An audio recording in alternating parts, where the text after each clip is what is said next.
Saat ibuku kritis dan meninggal di rumah sakit, tidak ada yang peduli.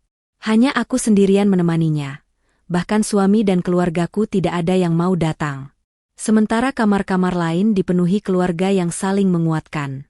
Tidak ada telepon yang menanyakan kabar ibuku, dan tidak ada alasan yang kudengar mengapa mereka tidak datang ke rumah sakit. Saat dokter mencatat waktu kematian ibuku, seorang perawat menyerahkan sebuah surat terakhir dari ibuku sebelum meninggal. Di dalamnya tertuliskan ada beberapa nama, sebuah kunci, dan satu instruksi yang membuatku syok karena, ternyata, sebelum ceritanya dimulai, silahkan tulis di kolom komentar dari daerah mana saja teman-teman yang menonton cerita ini. Jangan lupa like dan subscribe agar channel ini bisa semakin berkembang dan bisa mempersembahkan cerita yang lebih menarik lagi. Lampu neon di koridor rumah sakit berdengung tanpa henti. Suara itu menusuk telinga Hilda, menjadi satu-satunya musik latar dalam malam terpanjang di hidupnya. Ia duduk di kursi plastik kaku di samping ranjang ibunya, Ibu Siti. Udara di ruangan bangsal mawar nomor 307 terasa dingin dan berbau antiseptik yang tajam. Hilda merapatkan jilbabnya, seolah mencari kehangatan, meski yang ia rasa dingin bukanlah suhu ruangan, melainkan rasa sepi yang membekukan tulang. Matanya yang lelah menatap wajah damai namun rapuh milik Ibu Siti. Selang-selang bening melilit tubuh ringkih itu, dan monitor di samping ranjang berkedip dengan irama yang pelan dan teratur. Beb, beb, beb. Suara itu seharusnya menenangkan, tanda kehidupan, tapi bagi Hilda, itu adalah hitungan mundur yang kejam. Sudah 3 hari 3 malam ibunya kritis, dan selama itu pula, hanya Hilda yang duduk di kursi ini. Sendirian. Ia memejamkan mata sejenak, rasa lelah menjalari punggung dan lehernya. Pukul 2 dini hari. Kantuk sudah lama hilang, digantikan oleh kecemasan yang pekat. Hilda meraih ponselnya dari atas meja nakas. Benda pipi dingin itu terasa berat di tangannya. Layarnya menyala, menampilkan puluhan panggilan tak terjawab dan pesan tak terkirim yang ia kirimkan dalam 72 jam terakhir. Tidak ada satupun balasan. Tidak satupun. Hatinya mencelos. Lagi. Ia membuka daftar kontaknya. Nama pertama yang ia tatap adalah Habib, suami. Jari jemarinya ragu-ragu menekan tombol panggil. Nada sambung terdengar. 1 kali. 2 kali. 3 kali. Hilda menahan napas, memanjatkan doa singkat. Tolong, angkat, Bib. Sekali ini saja. Panggilan itu terputus, digantikan oleh suara operator yang familiar. Nomor yang Anda tuju sedang tidak aktif. Hilda mematikan ponsel sebelum kalimat itu selesai. Ia sudah hafal. Rasa putus asa mulai merayapinya. Kemana Habib? Suaminya. Pria yang berjanji akan menemaninya dalam suka dan duka. Saat Hilda meneleponnya 3 hari lalu, memberitahu Ibu Siti pingsan dan dilarikan ke rumah sakit, Habib hanya menjawab singkat. Aku sedang sibuk sekali, Hilda. Ada proyek besar. Kamu urus dulu, ya. Nanti aku menyusul kalau sudah selesai. Proyek. Selalu ada proyek.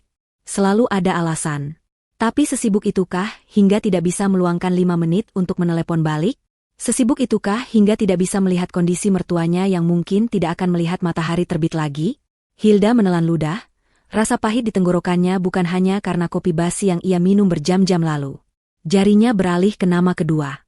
Andri, kakak. Kakak laki-laki satu-satunya. Pelindungnya. Setidaknya, dulu begitu. Hilda menekan tombol panggil.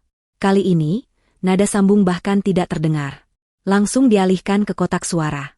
Suara ceria Andri yang direkam entah kapan. Halo, ini Andri. Tinggalkan pesannya, pasti aku hubungi lagi. Terasa seperti sebuah tamparan. Hilda tidak meninggalkan pesan. Apa gunanya? Pesannya yang puluhan kemarin saja tidak dibaca. Andri tahu ibunya sakit. Andri tahu kondisi ibunya parah. Tapi Andri memilih untuk tidak ada di sini. Alasan Andri 3 hari lalu lebih menyakitkan. Hilda, kamu tahu aku tidak tahan bau rumah sakit. Aku jadi mual. Kamu saja ya di sana. Kabari saja perkembangannya. Mual. Ibunya sedang berjuang antara hidup dan mati, dan kakak laki-lakinya mengkhawatirkan rasa mual. Hilda meletakkan ponselnya dengan kasar. Ia bangkit dari kursi, kakinya kesemutan.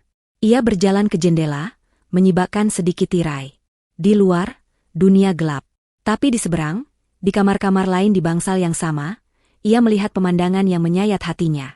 Di kamar 305, ia melihat seorang bapak tua yang juga terbaring lemah. Tapi di sekelilingnya ada istri, anak, dan cucu-cucunya. Mereka bergantian memijat kaki sang bapak, menyuapkan air, atau sekadar tertidur di lantai beralaskan karpet tipis.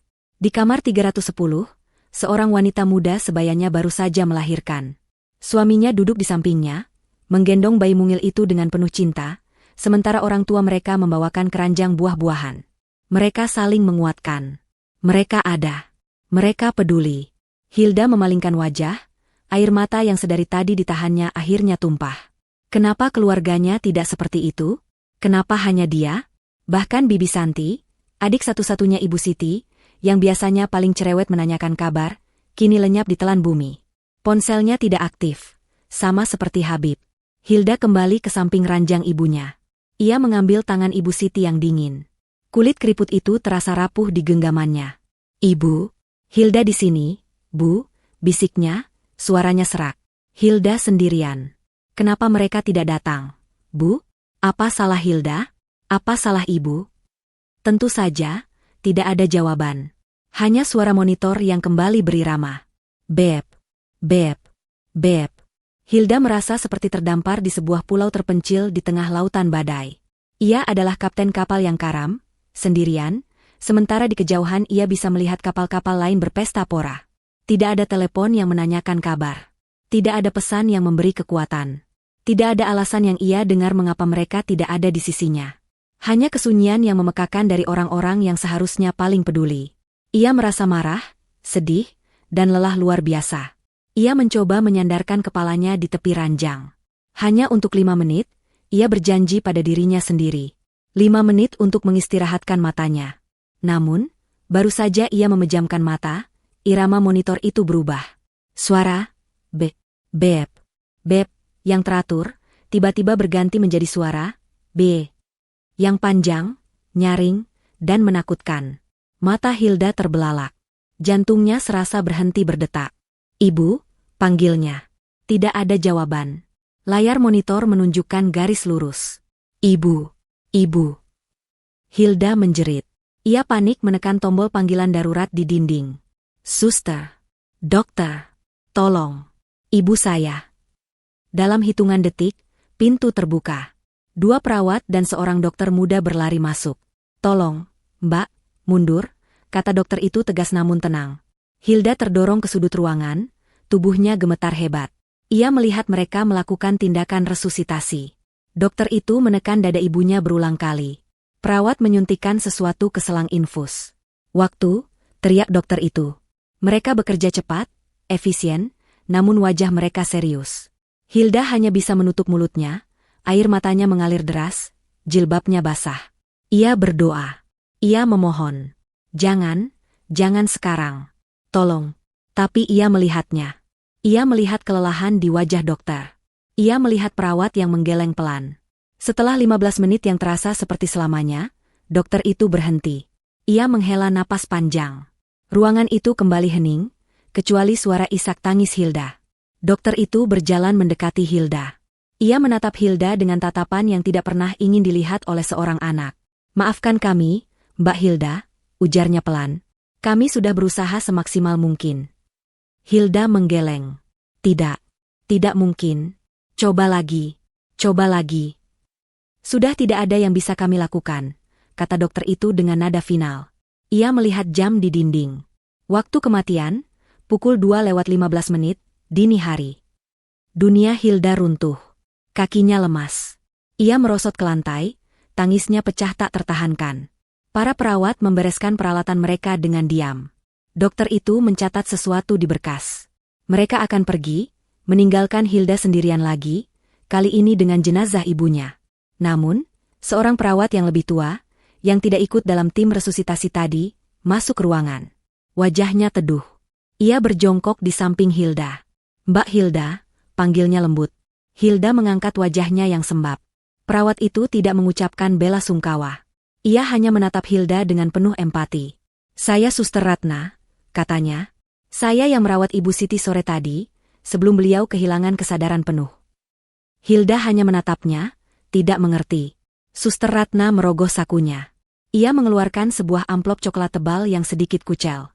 Amplop itu tersegel. "Mbak Hilda, sebelum tidak sadar penuh, ibu Anda menitipkan ini pada saya." Suster Ratna menyerahkan amplop itu ke tangan Hilda yang gemetar. Beliau berpesan dengan sangat jelas. Ini hanya untuk Anda. Hanya untuk Mbak Hilda. Hilda menatap amplop itu, lalu ke wajah Suster Ratna. Beliau juga berpesan, lanjut Suster Ratna, suaranya berbisik, seolah membagi rahasia besar, jangan dibuka sebelum beliau tiada. Hilda menggenggam amplop itu. Terasa tebal dan ada sesuatu yang keras di dalamnya.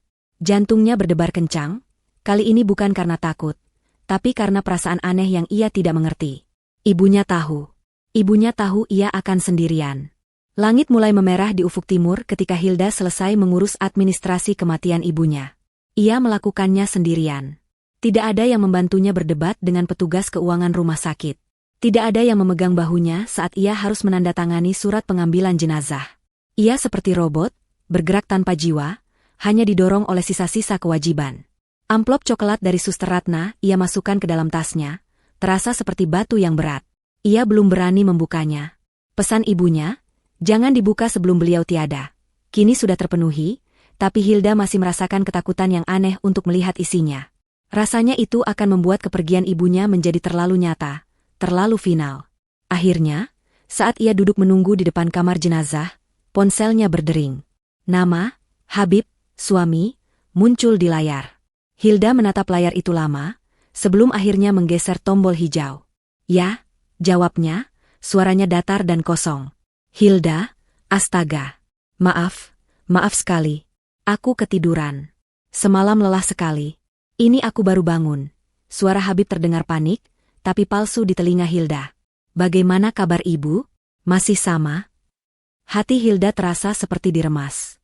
Ibu sudah tidak ada, Bib, jawabnya pelan. Hening sejenak di seberang.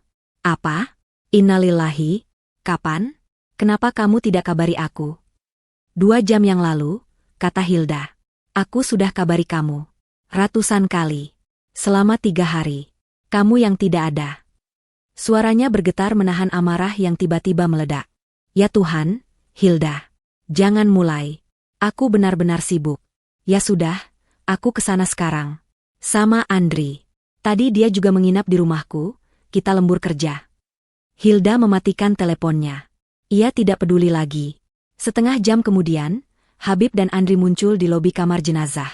Mereka berdua memakai kemeja yang rapi, seolah baru akan berangkat kerja, bukan baru bangun tidur.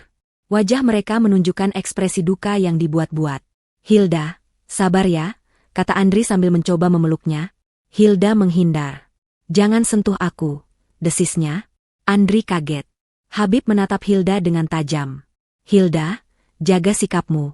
Kita sedang berduka. Kita? Hilda tertawa, tapi suaranya lebih mirip isak tangis. Di mana? Kita, 3 hari terakhir ini. Bib, di mana? Kita, saat ibu menghembuskan napas terakhirnya? Di mana? Habib dan Andri saling pandang, tampak kesal. Sudahlah, jangan di sini, kata Habib. Bibi Santi di mana? Dia juga tidak bisa dihubungi. Aku tidak tahu, jawab Hilda. Aku tidak peduli. Prosesi membawa pulang jenazah berlangsung dalam kebisuan yang canggung. Habib dan Andri sibuk di telepon, mengatur pemakaman, memesan catering untuk tahlilan, menghubungi kerabat.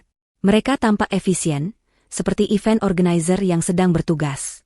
Mereka mengambil alih segalanya, kecuali satu hal, mereka tidak pernah benar-benar berbicara pada Hilda. Mereka tidak bertanya bagaimana perasaannya. Mereka tidak bertanya apa yang terjadi di saat-saat terakhir Ibu Siti. Setibanya di rumah duka, rumah masa kecil Hilda, suasana sudah ramai. Bibi Santi tiba-tiba muncul di sana, menangis meraung-raung, lebih keras dari siapapun. Oh, Mbak Siti, kenapa kau tinggalkan aku? Raungnya. Hilda hanya menatapnya dengan pandangan kosong.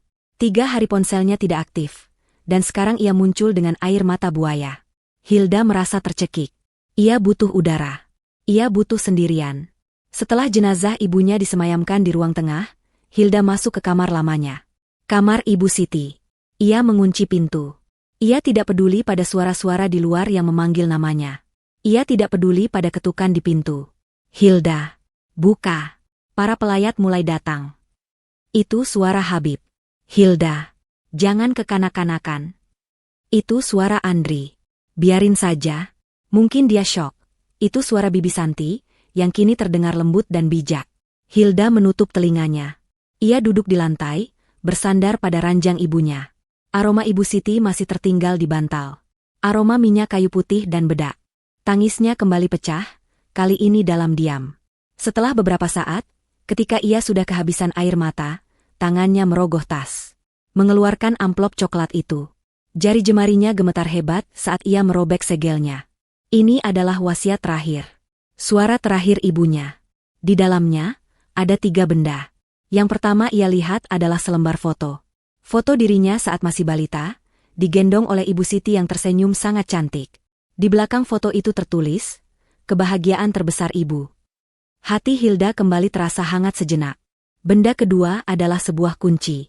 Kunci kuno yang berat, terbuat dari kuningan. Ada ukiran kecil di atasnya. Kunci brankas. Jelas kali ini kunci brankas bank. Benda ketiga, dan yang paling tebal, adalah surat. Beberapa lembar kertas folio, ditulis tangan dengan rapi. Tulisan tangan Ibu Siti. Hilda mulai membaca. Untuk putriku satu-satunya, Hilda tersayang.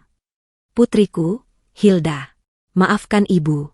Maafkan ibu harus meninggalkanmu dengan cara ini.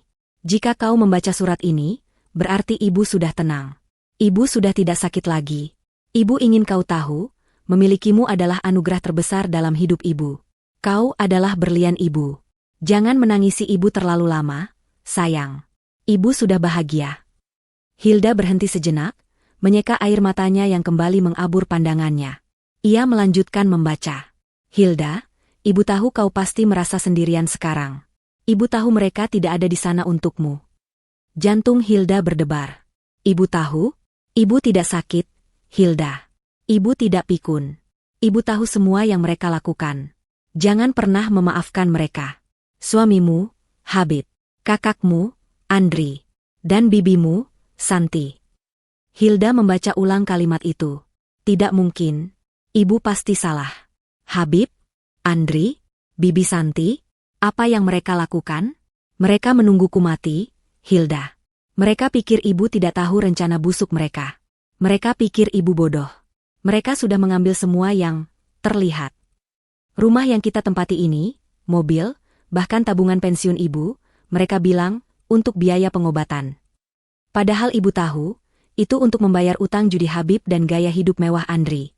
Bibi Santi bagiannya mengambil perhiasan ibu, satu persatu, setiap kali dia menjenguk ibu. Napas Hilda tercekat. Kepalanya pusing. Ini tidak benar. Ini pasti bohong.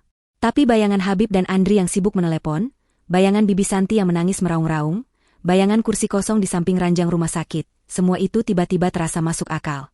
Tapi mereka bodoh, sayang. Mereka tidak tahu apa yang ibu simpan untukmu. Harta ibu yang sesungguhnya. Harta yang tidak bisa mereka sentuh. Hilda terus membaca, matanya melotot, tangannya semakin gemetar. Di dalam amplop ini ada kunci. Kunci itu untuk brankas ibu di Bank Mandiri Cabang Tua. Di dalamnya ada semua yang kau butuhkan untuk memulai hidup baru. Tapi, Hilda, dengarkan ibu baik-baik. Ini yang paling penting. Hilda menahan napas. Ada 3 nama yang harus kau temui. Tapi urutannya tidak boleh salah. Pertama, si ular. Kedua, Bank Mandiri Cabang Tua. Ketiga, Pak Rianto, pengacara. Nama-nama itu, Pak Rianto. Hilda samar-samar ingat, beliau pengacara tua yang dulu sering membantu Ibu Siti mengurus surat-surat tanah. Tapi, si ular? Siapa, si ular? Nama itu membuatnya merinding. Instruksi ibu, temui si ular terlebih dahulu. Jangan ke bank dulu.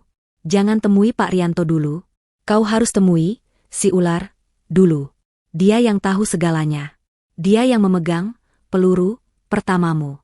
Dia adalah orang yang paling ibu percaya, orang yang mereka singkirkan karena dianggap tidak penting. Cari dia, Hilda. Namanya ada di buku diari lama ibu, di halaman paling belakang, di bawah resep opor ayam kesukaanmu. Hilda terdiam. Syok. Kepalanya berputar. Ini bukan surat wasiat biasa. Ini adalah sebuah misi. Sebuah peta balas dendam yang dirancang oleh ibunya dari liang lahat. Ibunya yang ia kira lemah dan pasrah, ternyata telah merencanakan ini semua. Kesendiriannya di rumah sakit, ketidakhadiran keluarganya, itu semua bukan kebetulan. Itu adalah bagian dari rencana busuk mereka, yang kini dibalas oleh rencana cerdas ibunya. Hilda menatap pintu kamarnya yang terkunci. Suara-suara di luar terdengar jauh. Rasa sedihnya belum hilang, tapi kini ada perasaan baru yang muncul. Perasaan dingin, tajam, dan kuat. Perasaan marah. Ibunya tidak hanya meninggalkannya warisan.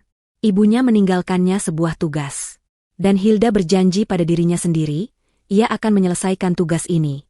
Hilda akhirnya membuka pintu kamar ibunya. Suara-suara di luar langsung menyerbu masuk, riuh rendah obrolan para pelayat yang mulai berdatangan. Hal pertama yang ia lihat adalah wajah Habib, suaminya. Wajah itu tampak cemas, tapi bukan cemas karena kondisi Hilda. Itu adalah kecemasan seorang tuan rumah yang takut acaranya berantakan.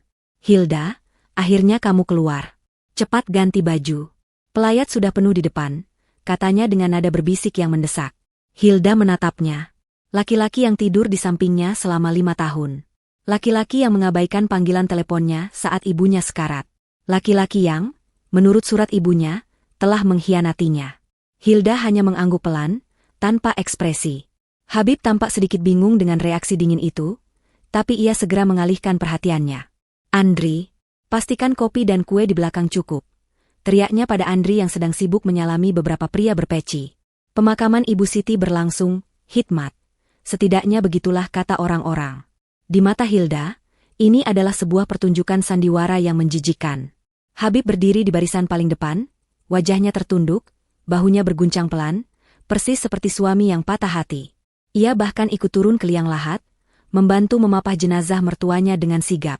Andri, sang kakak, terlihat lebih maskulin dalam dukanya. Ia tidak menangis, tapi wajahnya dibuat keras dan penuh penyesalan, seolah menanggung beban berat sebagai anak laki-laki tertua. Ia sibuk mengatur para penggali kubur, memberi instruksi, dan menerima ucapan bela sungkawa dengan anggukan tegas. Ia adalah potret anak yang bertanggung jawab. Tapi bintang dari pertunjukan ini tidak lain adalah Bibi Santi. Sejak di rumah duka hingga tanah merah itu mulai menutupi keranda ibunya, Bibi Santi tidak berhenti menangis. Raungannya adalah yang paling keras, paling memilukan. Ia bahkan harus dipapah oleh 2 orang kerabat jauh karena tubuhnya, lemas, tak sanggup menahan duka. Mbak Siti, kenapa pergi cepat sekali? Siapa lagi yang mau mengurus aku? Jeritnya berulang kali, membuat para pelayat lain ikut menitikkan air mata. Hilda berdiri sedikit menjauh dari mereka bertiga. Ia tidak menangis. Air matanya sudah kering di rumah sakit. Ia hanya berdiri mematung, jilbab hitam panjangnya berkibar pelan ditiup angin pemakaman. Ia memandangi gundukan tanah yang masih basah itu. Di bawah sana, ibunya berbaring. Ibunya yang telah memberinya peringatan terakhir. Hilda mengamati mereka. Habib, Andri, Bibi Santi. 3 orang yang seharusnya menjadi pelindungnya. Surat ibunya terasa panas di dalam sakunya. Jangan pernah memaafkan mereka. Kata-kata itu berulang di kepalanya. Setiap isakan palsu Habib, setiap wajah tegar palsu Andri, dan setiap jeritan histeris Bibi Santi, terasa seperti paku yang menancap di hatinya. Tapi itu bukan paku kesedihan. Itu paku kemarahan. Mereka mengira Hilda hancur karena duka. Mereka salah. Hilda hancur, tapi ia sedang membangun dirinya kembali, di atas pondasi kemarahan yang diberikan ibunya. Keheningan Hilda membuat mereka sedikit tidak nyaman. Berkali-kali Habib atau Andri melirik arahnya, mungkin mengira ia akan pingsan atau histeris. Tapi Hilda hanya diam. Tatapannya lurus ke depan. Malam itu, tahlilan hari pertama digelar. Rumah itu penuh sesak. Aroma dupa bercampur dengan aroma kopi. Habib dan Andri kembali sibuk. Kali ini mereka mengenakan baju koko putih bersih dan peci, duduk di barisan paling depan bersama para ustadz. Wajah mereka tampak begitu saleh. Bibi Santi sibuk di dapur, mengarahkan ibu-ibu yang membantu, memastikan semua logistik aman. Ia tampak seperti nyonya rumah yang cekatan. Hilda hanya duduk di pojok, di antara barisan ibu-ibu pengajian. Bibirnya ikut mengucap, La ilaha illallah, tapi pikirannya melayang. Ia mendengarkan lantunan doa, tapi yang ia dengar adalah suara monitor jantung yang berbunyi panjang di rumah sakit. Ia melihat orang-orang yang khusyuk, tapi yang ia lihat adalah kursi kosong di samping ranjang ibunya. Sekitar pukul 10 malam, para tamu terakhir akhirnya pamit pulang. Rumah menjadi lengang. Hanya tersisa mereka berempat. Hilda, Habib, Andri, dan Bibi Santi. Ditambah beberapa kerabat jauh yang menginap, tapi mereka sudah masuk ke kamar tamu. Hilda, kamu istirahat gih. Kamu pasti capek sekali, kata Habib, mencoba menyentuh bahunya. Hilda beringsut menghindar. Aku mau ke dapur dulu. Haus, katanya datar. Habib mengernyit, tidak suka dengan penolakan itu, tapi ia menahannya. Ya sudah. Bibi Santi dan Andri sudah duduk di ruang tamu, tampak lelah. Lelah berpura-pura. Hilda berjalan pelan ke arah dapur, tapi ia tidak benar-benar pergi ke dapur. Dapur itu memiliki pintu samping yang terhubung dengan ruang tamu, hanya dipisahkan oleh sebuah lemari pajangan besar. Hilda berdiri di balik lemari itu, di tempat yang gelap, di mana ia bisa mendengar dengan jelas tapi tidak terlihat. Hah, akhirnya selesai juga. Capek sekali aku, keluh Bibi Santi, suaranya tidak lagi serak karena menangis, kini terdengar normal dan ketus. Iya, Bey. Lumayan juga, sahut Andri sambil meregangkan punggungnya di sofa. Habib masuk ke ruang tamu dan duduk di seberang mereka. Kalian ini, tahan sedikitlah. Setidaknya sampai 7 harian selesai, kata Habib. Alah, kamu juga, Bib, balas Bibi Santi. Yang penting, sekarang bagaimana? Rencana kita berhasil? Suasana hening sejenak. Hilda menahan napas. Berhasil apanya? Tanya Andri. Rumah ini memang sudah atas namaku. Ibu, menghibahkannya. Bulan lalu waktu kita bilang ke beliau kalau rumah ini mau disita bank karena utang palsu itu. Dia percaya saja. Hilda menutup mulutnya. Jadi begitu cara Andri mendapatkan rumah ini. Bagus, kata Habib. Lalu, Bey. Perhiasan beres, kata Bibi Santi enteng. Sudah aku amankan, semua yang tersisa waktu kita, membersihkan kamar Mbak Siti, pasti Hilda masih jaga di rumah sakit. Dia mana tahu. Dia pikir ibunya itu miskin.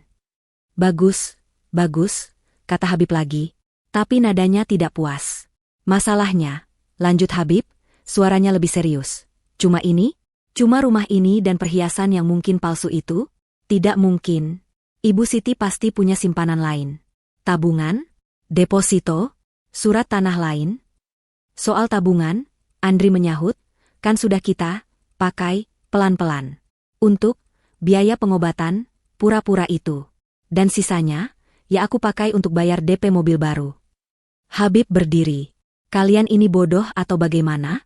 Uang segitu tidak cukup. Aku dikejar-kejar debt collector.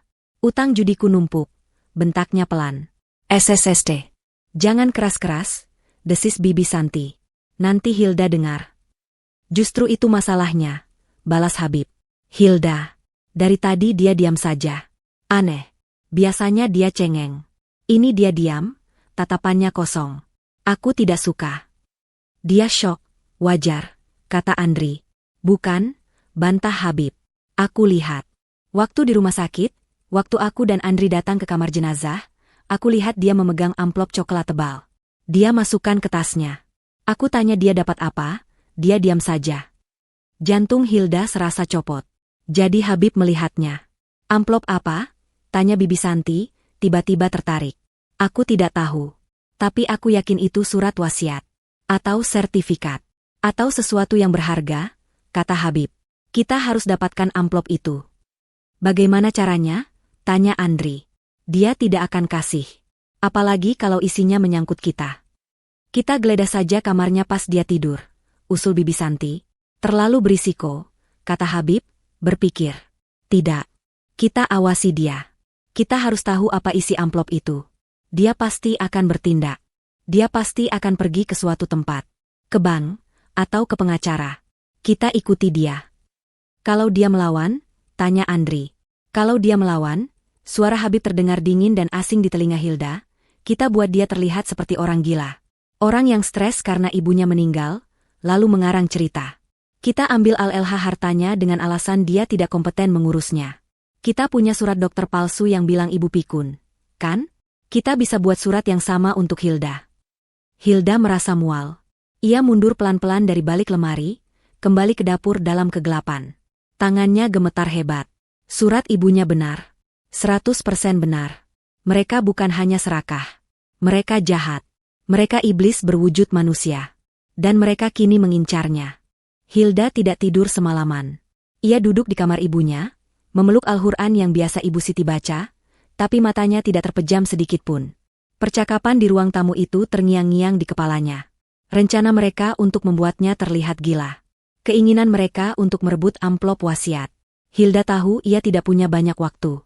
Ia tidak bisa berlama-lama tenggelam dalam duka. Ia harus bergerak. Cepat. Sesuai instruksi ibunya. Instruksi pertama, temui si ular terlebih dahulu. Hilda memejamkan mata. Si ular. Siapa dia?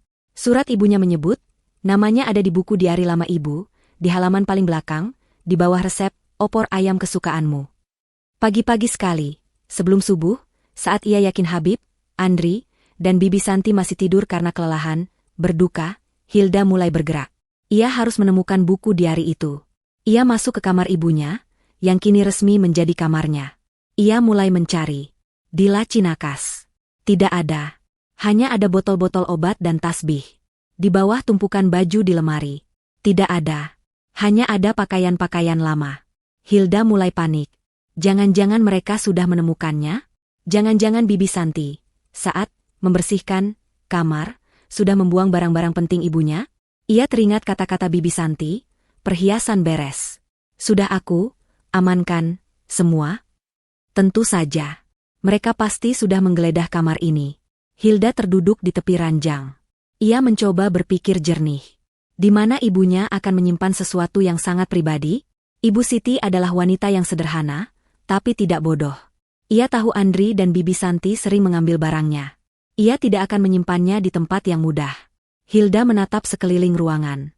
Matanya tertuju pada sebuah rak buku kecil di sudut ruangan. Rak itu penuh dengan buku-buku resep masakan yang sudah kusam dan menguning. Ibu Siti gemar memasak. Andri dan Bibi Santi tidak pernah tertarik dengan buku resep. Mereka menganggap itu sampah. Hilda bergegas ke rak itu. Jantungnya berdebar. Ia menarik satu buku resep paling tebal, resep masakan Nusantara kuno. Buku itu berat. Dan benar saja, di dalamnya, di antara halaman-halaman resep rendang dan soto, terselip sebuah buku diari tipis bersampul batik yang sudah lusuh. Tangan Hilda gemetar. Ia berhasil. Ia segera membuka buku diari itu. Isinya adalah tulisan tangan Ibu Siti. Curahan hati, doa, dan ya, resep-resep. Hilda membalik cepat ke halaman paling belakang. Di sana, sebuah resep bertajuk, opor ayam kesukaan Hilda. Dan di bawah resep itu, dengan tulisan pensil yang hampir pudar, tertulis sebuah nama dan alamat. Yati, Kampung Rambutan. Gang Salak 3 nomor 12. Yati. Mbak Yati. Hilda ingat sekarang. Mbak Yati adalah asisten rumah tangga mereka yang sangat setia, yang sudah bekerja sejak Hilda masih kecil. Tapi 5 tahun lalu, Mbak Yati tiba-tiba dipecat. Alasan Andri waktu itu adalah Mbak Yati mencuri. Tapi Hilda tidak pernah percaya. Ibu Siti menangis berhari-hari setelah Mbak Yati pergi. Jadi, Mbak Yati adalah si ular. Orang yang paling dipercaya ibunya. Hilda segera menyalin alamat itu ke ponselnya dan menyimpannya di bawah nama kontak yang samara, toko kain. Ia mengembalikan buku diari itu persis ke tempatnya semula. Sekarang, bagian yang sulit. Bagaimana ia keluar dari rumah ini tanpa dicurigai? Ia tahu Habib mengawasinya. Ia kembali ke kamar tidurnya, yang dulu ia tempati bersama Habib, saat azan subuh berkumandang. Ia mandi, berwudu, dan salat. Saat Habib bangun, ia melihat Hilda sedang melipat mukena. Hilda memasang wajah sembab dan lelah, seolah ia menangis semalaman. Pagi, sapa Habib canggung. Hilda hanya mengangguk. Aku mau ke masjid depan, kata Hilda pelan, suaranya sengaja dibuat parau. Masjid? Tanya Habib curiga. Aku mau salat duha di sana. Mendoakan ibu. Aku merasa sumpek di rumah ini, kata Hilda, membiarkan air mata mengalir sedikit. Aku perlu sendirian. Bicara sama Allah. Habib tampak menimbang-nimbang. Di satu sisi, ia ingin mengikuti Hilda. Di sisi lain, melarang istri yang sedang berduka untuk pergi ke masjid akan terlihat sangat buruk. Apalagi Hilda menggunakan jilbab panjang dan dikenal religius. Kamu yakin mau pergi sendiri? Aku temani ya, tawar Habib, ini adalah tes. Tidak, tolak Hilda tegas, tapi tetap terdengar rapuh. Tolong, Bib. Sekali ini saja, aku perlu waktu sendiri. Jangan ikuti aku. Aku janji tidak akan lama. Setelah hatiku tenang, aku akan pulang. Hilda menatapnya dengan tatapan memohon. Habib akhirnya mengalah. Ya sudah. Hati-hati. Bawa ponsel. Kalau ada apa-apa, cepat telepon aku. Iya, jawab Hilda sambil meraih tasnya. Ia sengaja memakai jilbab besar dan cadar, nikab. Kenapa pakai cadar? Tanya Habib, lagi-lagi curiga. Wajahku sembab. Aku malu dilihat orang, jawab Hilda. Alasan yang sangat masuk akal. Hilda berjalan keluar rumah. Ia tahu Habib memperhatikannya dari jendela. Ia berjalan lurus ke arah masjid di tikungan jalan. Tapi ia tidak masuk. Ia terus berjalan, melewati masjid, sampai di jalan raya utama yang ramai. Di sana, ia segera memesan ojek online menuju kampung rambutan. Jantungnya berdebar tak karuan selama perjalanan. Ia terus memeriksa ke belakang, takut jika Habib atau Andri mengikutinya.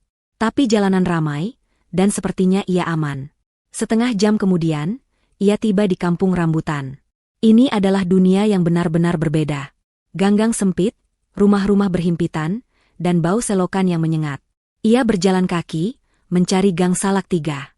Setelah bertanya pada beberapa orang, ia akhirnya menemukannya. Gang itu lebih mirip lorong, gelap dan lembab. Ia mencari nomor 12. Nomor 12 adalah sebuah rumah peta kecil, pintunya terbuat dari triplek yang sudah lapuk. Hilda ragu sejenak. Apakah ini tempatnya? Ia menarik napas panjang, lalu mengetuk pintu. Permisi. Tidak ada jawaban. Ia mengetuk lagi, lebih keras. Permisi. Terdengar suara langkah kaki diseret dari dalam. Pintu terbuka sedikit. Seorang wanita kurus, dengan wajah lelah dan rambut beruban, mengintip dari celah pintu. Wajahnya tampak lebih tua dari usianya. Cari siapa, Mbak? Tanya wanita itu, suaranya parau dan penuh curiga. Mbak Yati, tanya Hilda. Wanita itu tersentak. Matanya membesar, tapi bukan karena mengenali Hilda. Itu adalah mata yang penuh ketakutan.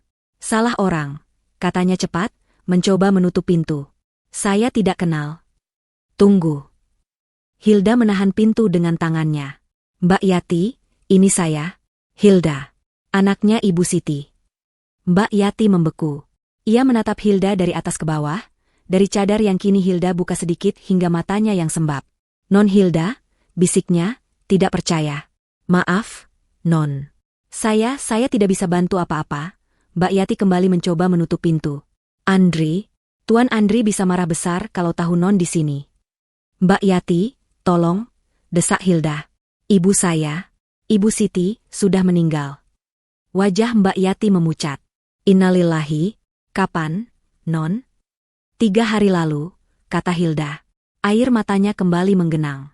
Mbak Yati tampak ingin mengatakan sesuatu, tapi ketakutannya lebih besar. Saya turut berduka, Non. Tapi Non lebih baik pergi dari sini.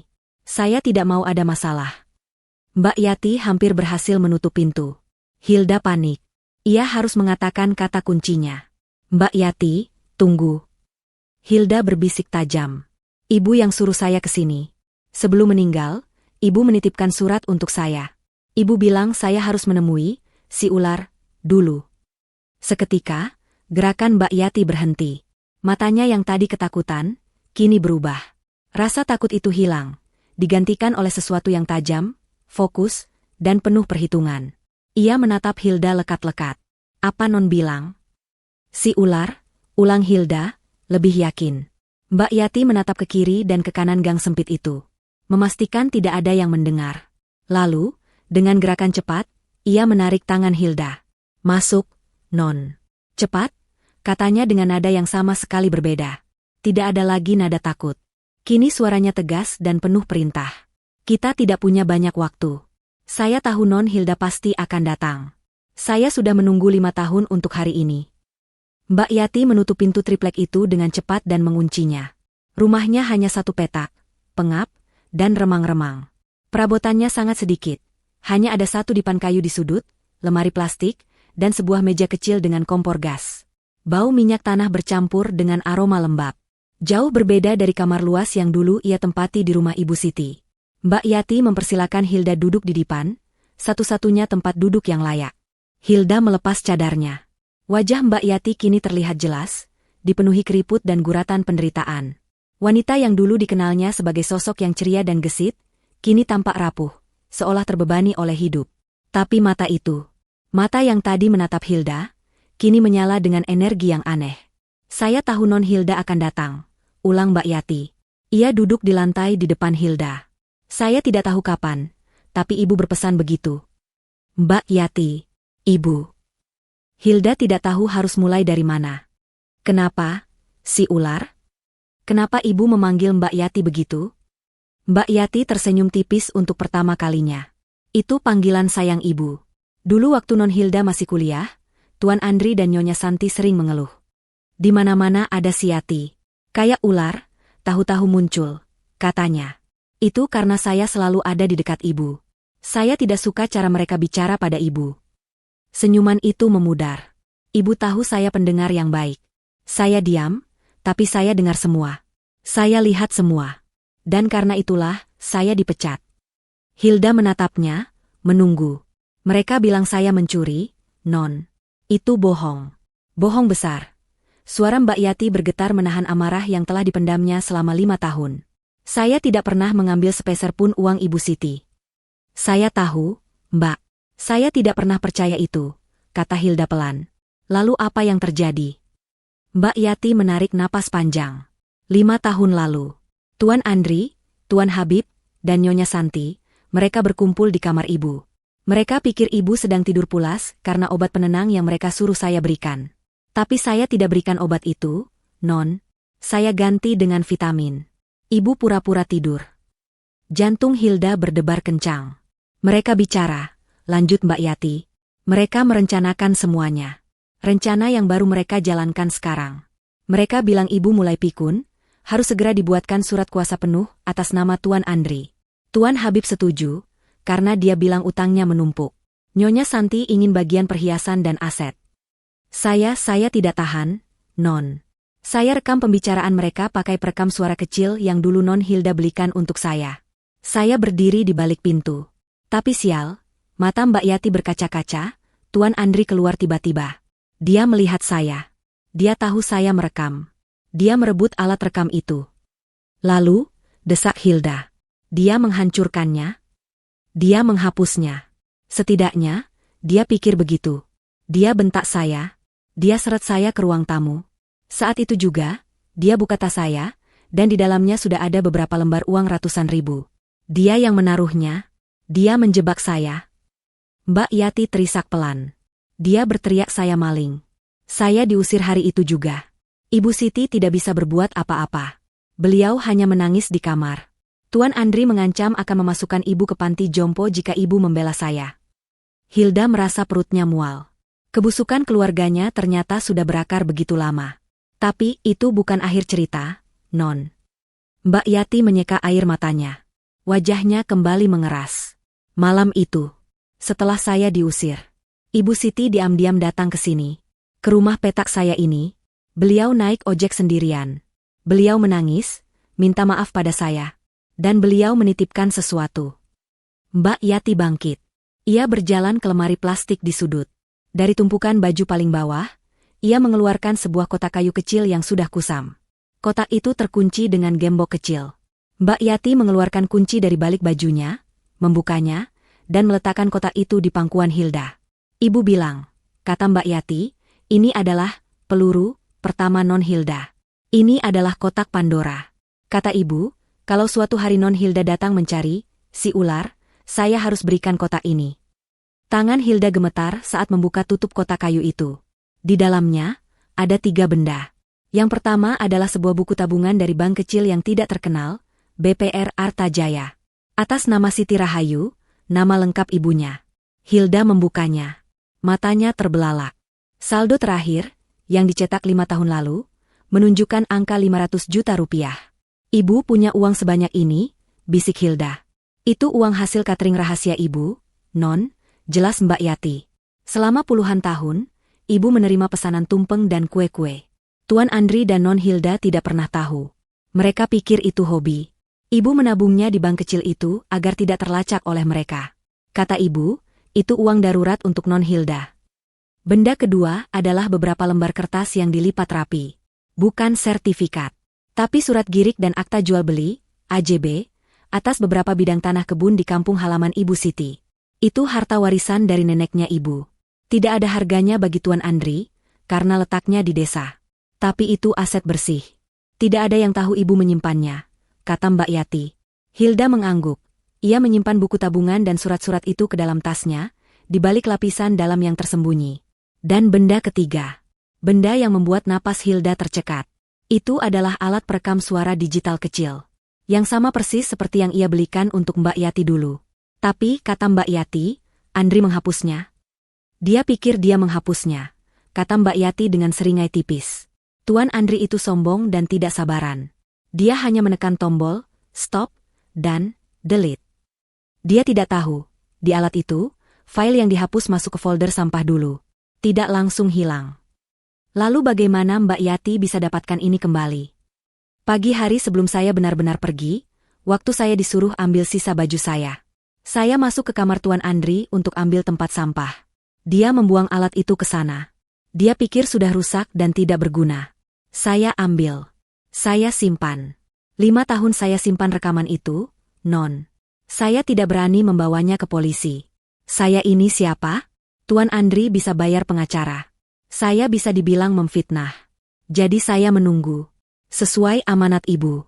Menunggu Non Hilda datang. Hilda menatap alat perekam itu. Ini dia. Peluru pertama. Mbak Yati, apa isinya masih ada? Masih, Non. Saya tidak berani utak-atik. Saya hanya memindahkannya ke tempat aman. Mbak Yati menunjuk alat itu. Coba Non nyalakan. Dengan tangan gemetar hebat, Hilda menekan tombol on. Layarnya menyala redup. Ia masuk ke menu, ke folder sampah. Dan di sana, ada satu file. RH001. Jantung Hilda berdebar begitu kencang hingga telinganya berdengung. Ia menekan tombol play. Suara yang keluar sedikit redam, tapi sangat jelas. Makin pelupa, Mbak Siti ini. Nanti kita bilang saja surat-surat itu hilang, padahal kita yang simpan. Itu suara Bibi Santi. Gampang itu. Yang penting, kita harus dapat surat kuasa penuh. Kita cari dokter yang bisa disogok, yang bisa keluarkan surat kalau ibu sudah mulai pikun. Incompetent. Biar aku yang urus semua asetnya. Itu suara Andri. Jelas sekali. Dingin dan penuh perhitungan. Aku setuju. Utangku makin banyak. Kalau kita bisa cairkan depositonya saja, itu sudah cukup untuk menutupi. Itu suara Habib. Suaminya. Merencanakan untuk mengambil harta ibunya untuk membayar utang judinya. Klik. Terdengar suara pintu dibuka, lalu suara teriakan Andri. Maling. Apa yang kamu lakukan? Rekaman itu berhenti. Hilda terdiam membatu. Seluruh tubuhnya dingin. Ini bukan lagi dugaan. Ini bukan lagi surat wasiat. Ini adalah bukti. Bukti nyata kejahatan mereka, dari mulut mereka sendiri. Sekarang Non Hilda percaya? Tanya Mbak Yati pelan. Hilda mengangkat wajahnya. Air matanya sudah kering. Yang tersisa hanyalah api. Percaya? Desisnya. Apa instruksi ibu selanjutnya, Mbak? Instruksi kedua, Bank Mandiri Cabang Tua. Pakai kunci yang ibu berikan. Mbak Yati ikut denganku. Tidak, Non, tolak Mbak Yati cepat. Tugas saya hanya sampai di sini. Menyerahkan kotak ini. Ibu berpesan, saya tidak boleh terlihat. Mereka bisa mencelakai saya. Non Hilda harus pergi sendiri. Tapi, Mbak. Non bisa, potong Mbak Yati. Non Hilda tidak selemah yang mereka kira. Ibu tahu itu. Makanya beliau percayakan ini semua ke Non Hilda. Mbak Yati menggenggam tangan Hilda. Sekarang pergi. Hati-hati. Mereka pasti sudah sadar Non pergi terlalu lama. Mereka licik. Mereka mungkin mengikuti Non. Hilda mengangguk. Ia memasukkan alat perekam itu ke dalam saku rahasia di dalam jilbabnya. Ia kini memiliki uang, aset, dan senjata. Ia bukan lagi Hilda yang rapuh. Ia adalah eksekutor wasiat ibunya. Hilda keluar dari gang sempit Mbak Yati dengan perasaan campur aduk. Marah, divalidasi, dan takut. Kata-kata Mbak Yati terngiang di kepalanya. Mereka mungkin mengikuti Non. Hilda melihat ke sekeliling jalan raya. Ramai. Ia memesan ojek online lagi, kali ini dengan tujuan yang berbeda, sebuah mal di seberang Bank Mandiri Cabang Tua. Ia tidak mau langsung ke bank. Ia harus memastikan dirinya tidak diikuti. Setelah turun di lobi mal, ia sengaja berjalan berputar-putar. Masuk ke satu toko, keluar di pintu yang lain. Ia naik eskalator, lalu turun lagi. Ia menghabiskan 20 menit hanya untuk memastikan tidak ada yang membuntutinya. Merasa aman, ia akhirnya keluar dari mal dan menyeberang jalan menuju bank. Bank Mandiri Cabang Tua adalah sebuah bangunan tua peninggalan Belanda. Langit-langitnya tinggi, pilar-pilarnya besar, dan suasananya hening serta berwibawa. Sangat berbeda dari BPR kecil di buku tabungan pertamanya. Hilda menarik napas, memantapkan hatinya. Jilbab besarnya ia rapikan. Ia berjalan lurus ke layanan customer service dan meminta untuk mengakses Save Deposit Box, SDB. Ia menyerahkan surat kematian Ibu Siti, kartu identitasnya, dan surat kuasa ahli waris tunggal, yang rupanya sudah disiapkan Ibu Siti dan Pak Rianto sejak lama, dan terselip di amplop wasiat utama. Petugas bank memeriksanya dengan teliti. Setelah beberapa menit yang terasa seperti selamanya, petugas itu mengangguk. "Mari, Bu Hilda. Saya antar ke ruang hazanah." Hilda dibawa ke sebuah ruangan di Rubanah. Sebuah pintu besi tebal yang sangat besar terbuka perlahan, memperlihatkan ruangan lain yang dingin dan dipenuhi ratusan kotak logam berkilauan di dinding. Petugas bank mengambil kunci master. "Silakan, Bu," katanya sambil menunjuk ke kotak nomor 44B. Hilda gemetar saat memasukkan kunci kuningan peninggalan ibunya. Kunci itu berputar dengan mulus. Petugas itu memasukkan kunci masternya. Klik. Pintu kotak terbuka. Petugas itu menarik sebuah kotak logam panjang dan meletakkannya di atas meja di dalam bilik pribadi. "Silakan, Bu. Tekan bel jika sudah selesai," kata petugas itu, lalu menutup pintu bilik, meninggalkan Hilda sendirian. Hilda menarik napas. Ia membuka tutup kotak logam itu. Jantungnya hampir berhenti. Di dalamnya, tidak hanya ada dokumen. Mata Hilda terbelalak. Di lapisan paling atas, ada setumpuk emas batangan kecil, masing-masing terbungkus plastik vakum. Di sampingnya, sebuah kotak beludru merah marun. Hilda membukanya. Isinya adalah perhiasan. Bukan perhiasan imitasi yang Bibi Santi ambil. Ini adalah perhiasan asli. Berlian, giok, dan kalung mutiara yang berkilauan. Ibunya telah menukar semua perhiasan aslinya dengan imitasi di rumah, dan menyimpan yang asli di sini. Bibi Santi hanya mendapatkan sampah. Di bawah perhiasan dan emas, barulah ada dokumen-dokumen. Dan isinya lebih mengejutkan daripada emas. Ada beberapa sertifikat hak milik, SHM. Satu atas nama sebuah apartemen di pusat kota. Satu lagi atas nama sebuah ruko, rumah toko, di area komersial yang sedang disewakan. Hilda tidak tahu ibunya memiliki ini semua. Ibu Siti, wanita sederhana yang ia kenal, ternyata adalah seorang investor ulung yang diam-diam membangun kerajaan kecilnya sendiri, tepat di bawah hidung para pengkhianat. Dan yang terakhir, ada sepucuk surat lagi. Lebih pendek dari yang pertama. "Hilda, ini adalah hasil kerja keras ibu yang sesungguhnya. Ibu tahu mereka mengincar rumah, tapi mereka tidak tahu apa yang ibu bangun di luar rumah. Ini semua milikmu.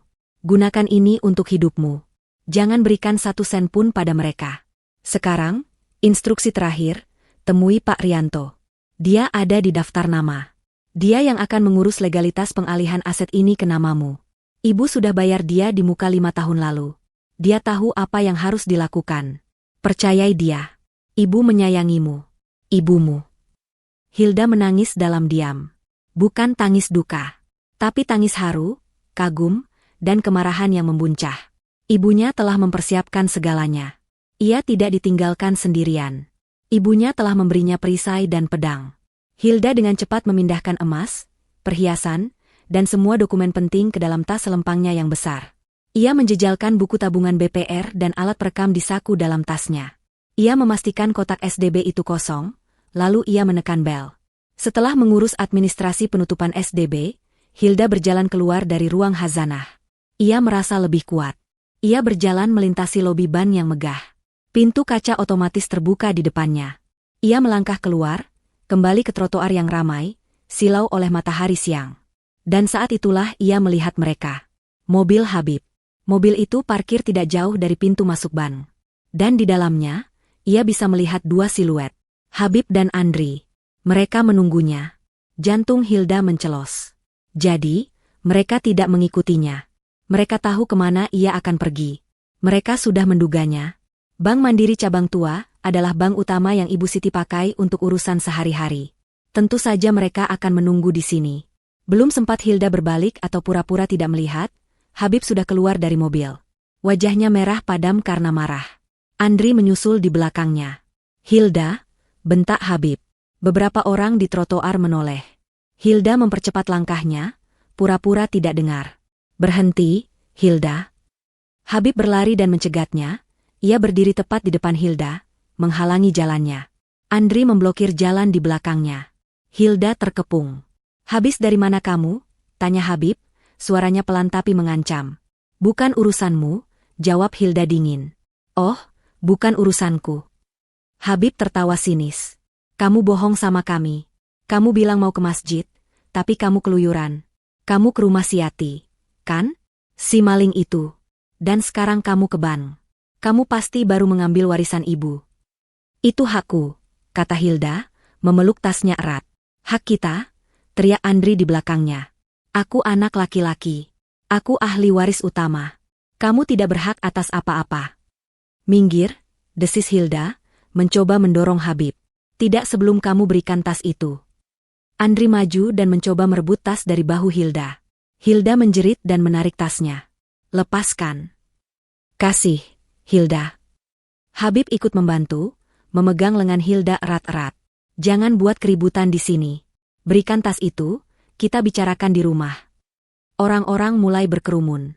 Mereka melihat seorang wanita berhijab besar sedang dirampok di siang bolong oleh dua pria. "Lepaskan. Ini hak saya. Ibu memberikannya untuk saya," teriak Hilda. "Dia bohong. Dia stres. Istri saya sedang berduka, dia tidak tahu apa yang dia lakukan," balas Habib kepada orang-orang yang melihat. "Dia mau mencuri harta keluarga." Andri semakin kasar. Ia berhasil menarik resleting tas Hilda. Emas batangan dan kotak perhiasan itu terlihat berkilauan di dalamnya. Mata Andri dan Habib membelalak. "Lihat. Benar, kan?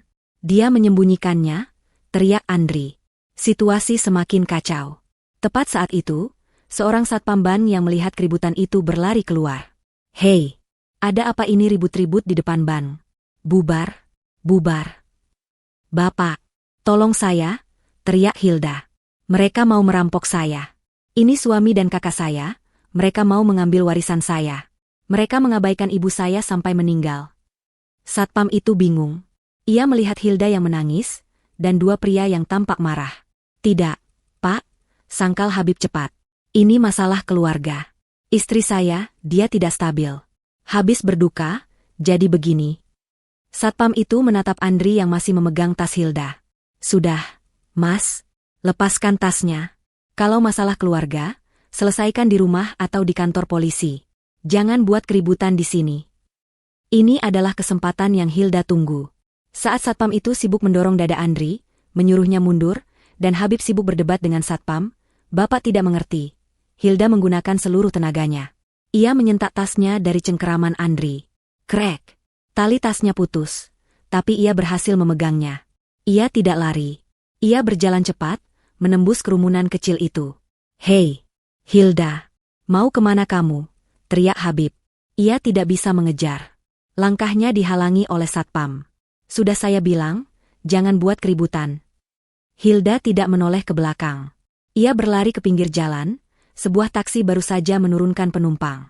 Tanpa pikir panjang, ia membuka pintu dan melompat masuk. "Jalan, Pak, cepat, jalan." "Mau kemana, Mbak?" tanya sopir taksi bingung. Hilda melihat dari kaca spion. Habib dan Andri berlari ke mobil mereka. Mereka akan mengejarnya. "Cepat, Pak. Ikuti saja jalan ini dulu." "Cepat," bentak Hilda.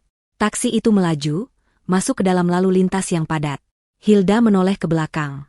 Mobil Habib terjebak lampu merah. Ia aman. Untuk sementara. "Oke, Pak," kata Hilda, napasnya tersengal. "Kita ke alamat ini." Ia menunjukkan alamat kantor pengacara yang ada di surat ibunya. Alamat Pak Rianto. Permainan baru saja dimulai. Taksi melaju menembus lalu lintas Jakarta yang semrawut. Hilda duduk di jok belakang, tubuhnya masih gemetar, tapi tangannya mencengkram erat tas dengan tali yang putus itu.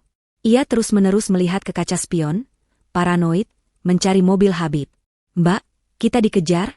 tanya sopir taksi, menangkap kegelisahan Hilda. Saya rasa begitu, Pak. Tolong cepat," pinta Hilda. "Bisa tolong jangan antar saya tepat di depan alamat itu? Antar saya di gedung seberangnya saja. Saya akan jalan kaki." Sopir itu mengangguk mengerti, Mungkin mengira Hilda sedang lari dari masalah rumah tangga. Ia tidak tahu Hilda sedang berlari menyelamatkan hidupnya. Setelah beberapa kali berbelok di tikungan tajam dan melewati jalan-jalan tikus, sopir itu akhirnya berhenti di depan sebuah minimarket, di seberang sebuah kompleks perkantoran tua. Hilda membayar dengan uang tunai, memberi lebih, dan segera turun. Ia menunggu. Berdiri di balik pilar minimarket selama 5 menit penuh, memindai setiap mobil yang lewat. Tidak ada tanda-tanda mobil Habib. Mungkin ia berhasil kehilangan jejak mereka di kemacetan. Dengan jantung masih berdebar, ia merapikan jilbabnya, menyeberang jalan, dan masuk ke lobi gedung perkantoran kuno itu. Gedung itu berbau buku lama dan kayu. Jauh dari kesan modern. Ia menemukan papan nama, Kantor Hukum Rianto Rekan. Lantai 3. Hilda naik lift tua yang berderit. Di lantai 3, ia menemukan pintu kayu berpelat kuningan. Kantor itu sepi. Hanya ada seorang resepsionis paruh baya yang sedang mengetik. "Selamat siang, saya mau bertemu dengan Pak Rianto," kata Hilda. "Apa sudah ada janji?" tanya wanita itu tanpa mengangkat kepala. "Belum, tapi ini darurat. Tolong sampaikan, ini dari Hilda, putrinya Ibu Siti." Nama itu bereaksi. Wanita itu berhenti mengetik. Ia mengangkat kacamata bacanya dan menatap Hilda lekat-lekat. "Hilda? Putrinya Ibu Siti?" Ia segera mengangkat gagang telepon. "Pak, ada yang bernama Ibu Hilda di sini. Mengaku putrinya Ibu Siti." Terdengar suara pelan dari telepon. Wanita itu mengangguk. "Baik, Pak." Ia menutup telepon dan tersenyum ramah pada Hilda. "Silakan masuk, Bu Hilda. Pak Rianto sudah menunggu Anda." "Sudah menunggu?" Hilda bingung, tapi ia mengikuti wanita itu melewati koridor yang dipenuhi rak-rak buku hukum yang menjulang tinggi. Pintu di ujung terbuka. Seorang pria tua, berusia akhir 60-an, dengan rambut putih yang disisir rapi dan kacamata bulat, berdiri dari balik meja kayunya yang besar. Ia tersenyum teduh. Wajahnya memancarkan kebijaksanaan dan ketenangan. "Ini adalah Pak Rianto. Bu Hilda, akhirnya kita bertemu. Silakan duduk," katanya ramah. "Saya turut berduka cita atas kepergian Ibu Siti. Beliau wanita yang luar biasa." Hilda duduk di kursi di depannya. Ruangan itu terasa aman. Terdengar musik klasik yang sangat pelan. "Bapak tahu saya akan datang?" tanya Hilda, masih tersengal. "Ibumu yang bilang," kata Pak Rianto. "Beliau bilang, nanti, kalau saya sudah tidak ada, putri saya akan datang ke sini. Dia akan datang dalam keadaan bingung dan mungkin ketakutan. Tolong bantu dia, Rian. Saya sudah memegang amanat itu selama 5 tahun terakhir." Mata Hilda berkaca-kaca. Ibunya benar-benar telah merencanakan segalanya. "Pak, saya baru dari bank. Saya dikejar. Suami dan kakak saya, Habib dan Andri. Mereka mencegat saya di depan bank. Mereka mencoba merebut tas saya. Mereka tahu saya punya sesuatu." Hilda menceritakan kejadian di bank dengan panik. Pak Rianto mendengarkan dengan sabar, tanpa menyela. Setelah Hilda selesai, ia mengangguk pelan. "Saya tidak kaget. Ibumu sudah menduga ini akan terjadi. Mereka serakah, Hilda. Dan ibumu tahu itu." Pak Rianto mencondongkan tubuhnya ke depan. "Sekarang, tenangkan dirimu. Kamu sudah aman di sini. Mereka tidak akan bisa menyentuhmu." "Tapi bagaimana, Pak? Mereka akan menggugat saya. Mereka akan mengambil semuanya. Mereka bilang saya stres, saya tidak stabil." "Biarkan saja," kata Pak Rianto tenang. "Biarkan mereka menggugat." "Apa maksud Bapak?" "Dengarkan saya baik-baik, Hilda. Ibumu lebih pintar dari mereka semua. Jauh lebih pintar." Pak Rianto membuka sebuah laci dan mengeluarkan map tebal bersampul biru. 5 tahun lalu, tepat setelah ibumu memecat Mbak Yati." "Bapak kenal Mbak Yati?" potong Hilda. "Tentu saja. Mbak Yati adalah saksi kunci. Setelah kejadian itu, ibumu segera datang ke saya. Dia membawa semua asetnya. Dia tahu mereka akan mulai mengincarnya. Jadi, kami melakukan sesuatu." Pak Rianto membuka map itu. "Semua aset yang baru saja kamu temukan, emas batangan, perhiasan, buku tabungan BPR Artajaya, apartemen, dan ruko, itu semua bukan lagi atas nama Ibu Siti." Hilda tertegun. "Maksudnya?" "Tepat seminggu setelah Mbak Yati dipecat, kami memindahkan semua aset itu ke dalam sebuah yayasan. Sebuah yayasan amal yang bergerak di bidang sosial dan panti asuhan. Yayasan itu bernama Yayasan Amanah Siti." Yayasan? Benar.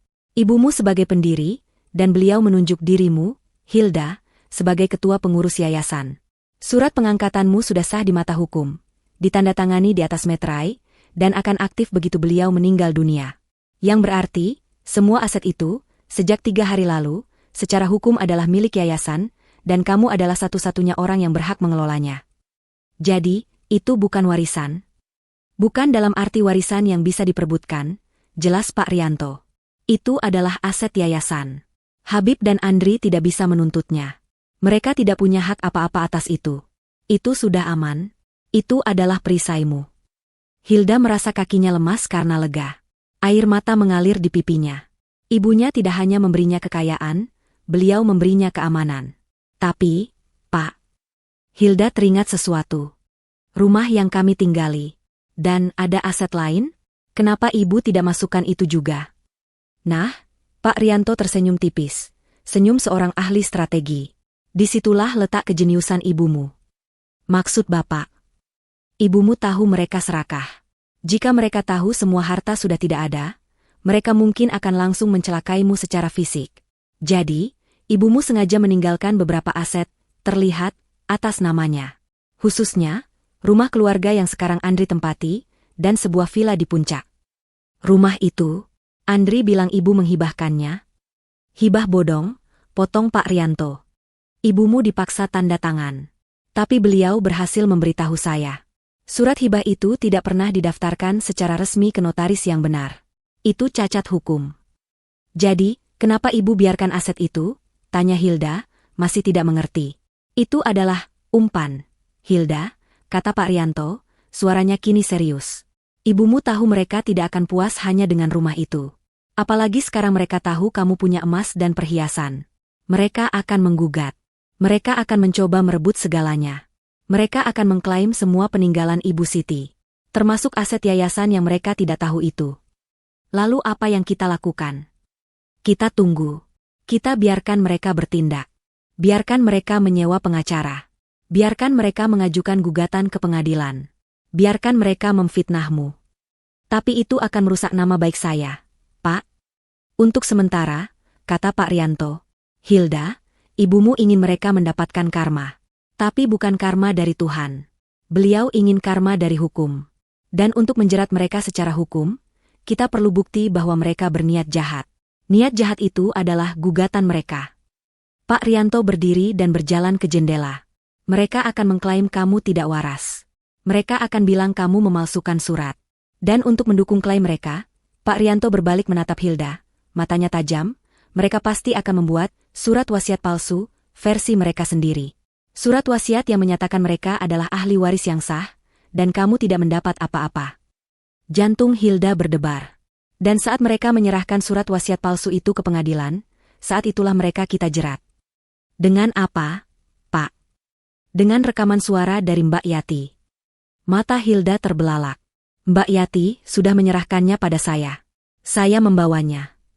Bagus. Pak Rianto tampak puas. Rekaman itu, ditambah bukti bahwa mereka mengajukan surat wasiat palsu, akan menjadi akhir bagi mereka. Pemalsuan dokumen, sumpah palsu, dan pencemaran nama baik. Mereka akan hancur, Hilda. Pak Rianto kembali ke mejanya. Sekarang, ini yang harus kamu lakukan. Kamu tidak boleh kembali ke rumah itu. Terlalu berbahaya. Habib akan mencari saya. Tentu saja. Karena itu, kamu akan tinggal di apartemen milik yayasan itu. Apartemen yang sekarang menjadi asetmu. Ini kuncinya, Pak Rianto menyerahkan 1 set kunci. Saya sudah mengatur agar tempat itu dibersihkan. Kamu aman di sana. Ganti nomormu. Jangan hubungi siapapun. Biarkan saya yang menjadi perisaimu di luar. Saya akan mengurus Mbak Yati, membawanya ke tempat yang aman juga. Mungkin dia bisa menemanimu di sana. Lalu kita tunggu. Kita tunggu surat panggilan sidang itu datang. Hilda menggenggam kunci apartemen itu. Tangannya tidak lagi gemetar. Ia bukan lagi korban yang lari. Ia adalah pion penting dalam permainan catur yang sudah dirancang sempurna oleh ibunya. Malam itu, di rumah duka yang kini terasa suram, kemarahan meledak. Habib membanting pintu depan begitu keras, hingga pot bunga di teras pecah berantakan. Sialan, sialan, sialan, teriaknya, wajahnya merah pada menahan amarah dan malu. Andri masuk di belakangnya, wajahnya tak kalah keruh. Ia menendang kaki meja di ruang tamu. Dia lolos. Dengan semua emas itu, aku melihatnya, Bib, batangan, banyak. Bibi Santi, yang sedang bersantai nonton sinetron sambil makan camilan, terlonjak kaget. Ada apa ini? Kalian seperti dikejar setan. Mana Hilda? Dia sudah sadar? Sadar? Bentak Habib. Dia lebih dari sadar. Dia menipu kita. Dia pura-pura lemah. Dia pergi ke bank. Dia menguras habis SDB ibu. Dia kabur. Mata Bibi Santi langsung membelalak. Apa? Menguras SDB? Sendirian? Berani sekali dia. Ini semua karena kamu. Andri tiba-tiba menunjuk Habib. Kalau saja kamu tidak punya utang judi di mana-mana, kita tidak perlu terburu-buru. Kita bisa mengurusnya pelan-pelan. Menyalahkan aku, balas Habib tidak terima. Kamu yang serakah ingin menguasai rumah ini. Dan kamu, Bei, ia menunjuk Bibi Santi. Kamu hanya dapat perhiasan palsu. Imitasi. Yang asli pasti di bawah Hilda. Ketiganya kini saling menyalahkan. Suasana tegang. Mereka sadar, mereka telah diremehkan oleh Hilda, oleh wanita berhijab yang mereka anggap lemah dan penurut itu. Sudah, teriak Bibi Santi, melerai. Bertengkar tidak akan mengembalikan emas itu. Sekarang apa rencana kita? Dia sudah punya uang. Dia punya aset. Kita harus lebih cepat, kata Habib, napasnya memburu. Kita harus laksanakan rencana B. Rencana B? Tanya Andri. Rencana yang aku bilang semalam, kata Habib. Kita buat dia gila. Kita ambil alih semuanya secara hukum. Kita tidak punya pilihan lain.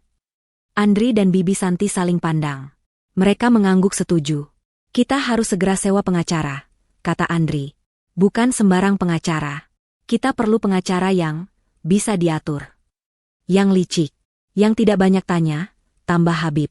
Aku kenal satu, kata Bibi Santi tiba-tiba. Namanya Suroso. Dia yang mengurus surat tanah sengketa tetanggaku. Licinnya seperti belut. Mahal, tapi pasti menang. Keesokan harinya, mereka bertiga bertemu Pak Suroso. Pengacara itu berkepala plontos, selalu tersenyum sinis, dan matanya kecil tajam. Mereka menceritakan versi cerita mereka. Versi di mana mereka adalah kakak, suami, dan bibi yang berbakti, yang kini dizalimi oleh Hilda. Hilda, yang menurut mereka, tidak stabil setelah kematian ibunya. Hilda yang dipengaruhi oleh asisten rumah tangga yang maling. Kami khawatir dia akan menghambur-hamburkan harta peninggalan ibu, kata Andri dengan wajah sedih yang dibuat-buat. Kami hanya ingin menyelamatkan aset keluarga. Pak Suroso mendengarkan sambil manggut-manggut. Jadi kalian ingin mengajukan gugatan perdata? Membatalkan hak warisnya? Tepat, kata Habib. Tapi apa dasarnya? Tanya Pak Suroso. Kita perlu bukti kuat. Hakim tidak akan mudah percaya. Kami punya ini, kata Andri. Ia mengeluarkan selembar kertas dari map. Surat wasiat. Dari ibu. Pak Suroso mengambil kertas itu. Kertas itu tampak baru, tapi ditandatangani dengan tanda tangan yang gemetar, seolah-olah tanda tangan orang tua yang sakit-sakitan. Isinya singkat, menyatakan bahwa Andri, sebagai anak laki-laki satu-satunya, adalah ahli waris tunggal atas seluruh aset bergerak dan tidak bergerak milik Ibu Siti.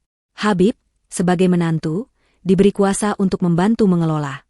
Dan Hilda, tidak mendapatkan apa-apa, karena telah durhaka dan tidak menuruti perkataan orang tua. Ini asli? Tanya Pak Suroso, mengangkat alisnya. Tentu saja, jawab Bibi Santi cepat. Kami menemukannya di laci ibu. Ibu sangat kecewa dengan Hilda belakangan ini. Pak Suroso tersenyum sinis. Ia tahu ini palsu, tapi ia juga tahu, ini bisa jadi uang besar. Baik, ini bisa kita pakai.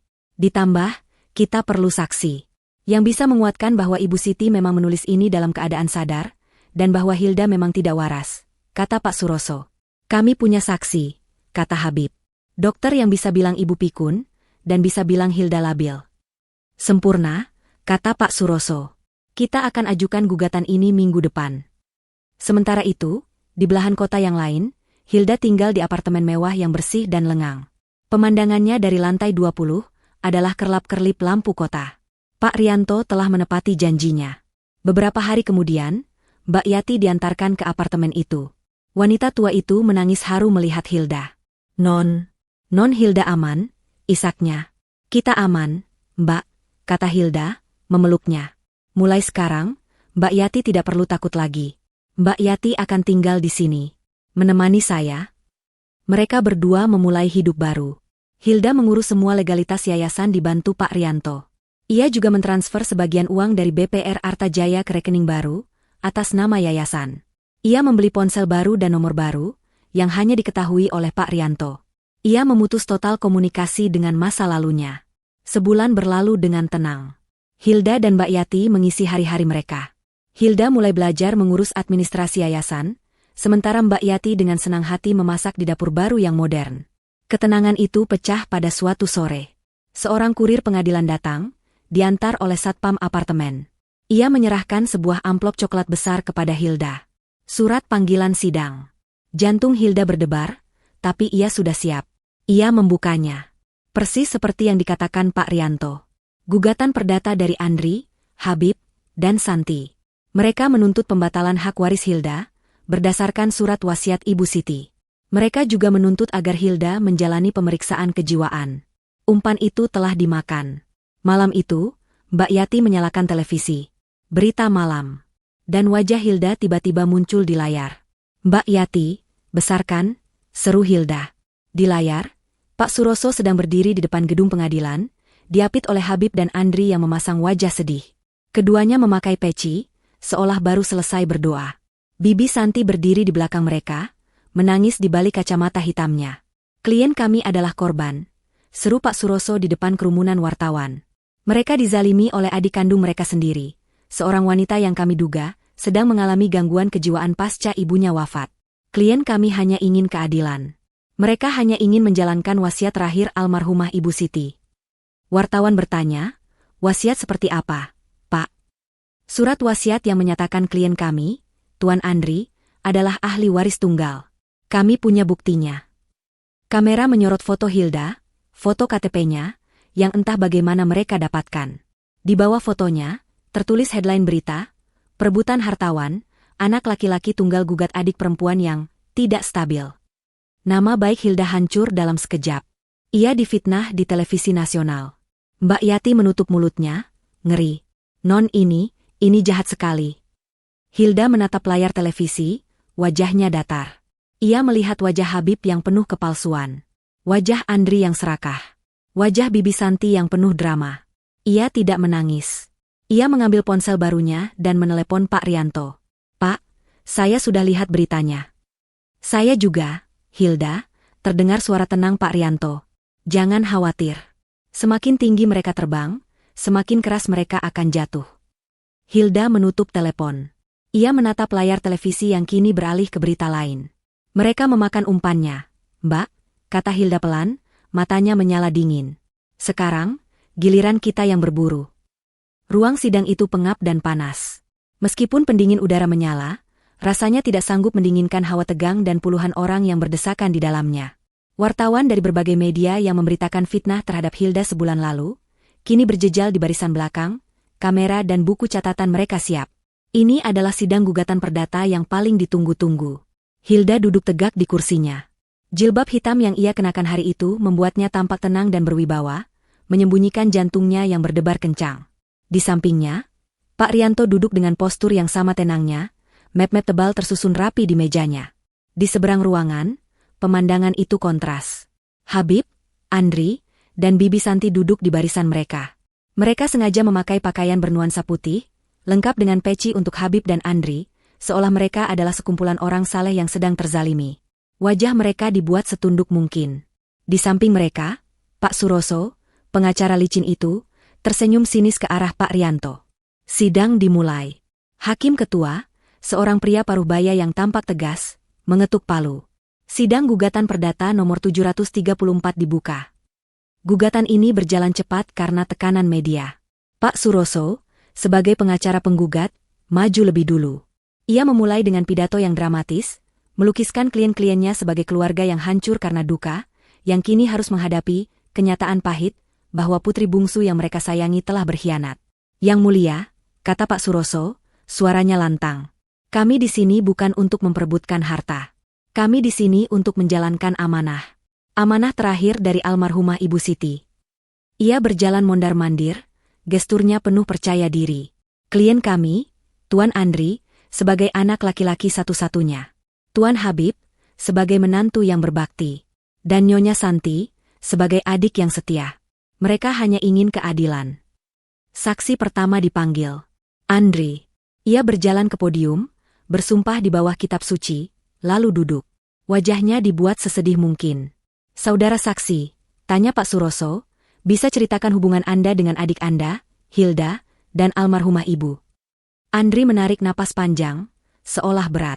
Hilda, dia adik yang saya sayangi. Tapi, sejak Ibu mulai sakit-sakitan, dia berubah.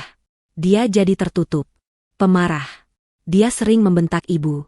Ibu sangat sedih, katanya, suaranya bergetar. Hilda di kursinya hanya bisa meremas tangannya. Kebohongan yang luar biasa. Ibu sering mengeluh pada saya. Beliau bilang Hilda sudah tidak bisa diatur. Puncaknya, beberapa minggu sebelum meninggal, Ibu memanggil saya. Beliau menyerahkan surat wasiat. Pak Suroso tersenyum. Yang mulia, kami ajukan bukti P1. Surat wasiat asli dari almarhumah Ibu Siti. Selembar kertas diserahkan ke meja hakim. Kertas yang sama dengan yang mereka diskusikan. Hakim membacanya dengan kening berkerut. Pak Suroso melanjutkan. Bisa Anda bacakan poin pentingnya? Ibu menulis, lanjut Andri, bahwa semua asetnya diserahkan kepada saya, Andri, untuk saya kelola. Karena beliau tahu, hanya saya yang bisa menjaga peninggalan ayah. Beliau bilang beliau kecewa dengan Hilda. Lalu apa yang terjadi setelah Ibu wafat? Hilda mengamuk. Dia tidak terima. Dia menuduh kami yang tidak-tidak. Lalu dia kabur. Dia pergi ke bank, mengambil aset yang bukan haknya. Dia seperti dirasuki sesuatu. Kami khawatir, Yang Mulia. Kami khawatir dengan kondisi kejiwaannya. Hilda memejamkan mata sejenak. Fitnah. Saksi kedua, Bibi Santi. Dia melangkah ke podium sambil terisak pelan, memegang sapu tangan. Dia mengulang cerita yang sama. Hilda itu durhaka. Dia tidak peduli sama ibunya. Kami yang merawat Mbak Siti. Tapi begitu Mbak Siti meninggal, dia tiba-tiba muncul mau merebut semuanya. Dia memfitnah kami. Jahat dia. Isak tangisnya semakin kencang, persis seperti di pemakaman. Saksi ketiga, Habib. Ini adalah momen yang paling menyakitkan bagi Hilda. Melihat suaminya sendiri bersaksi melawannya.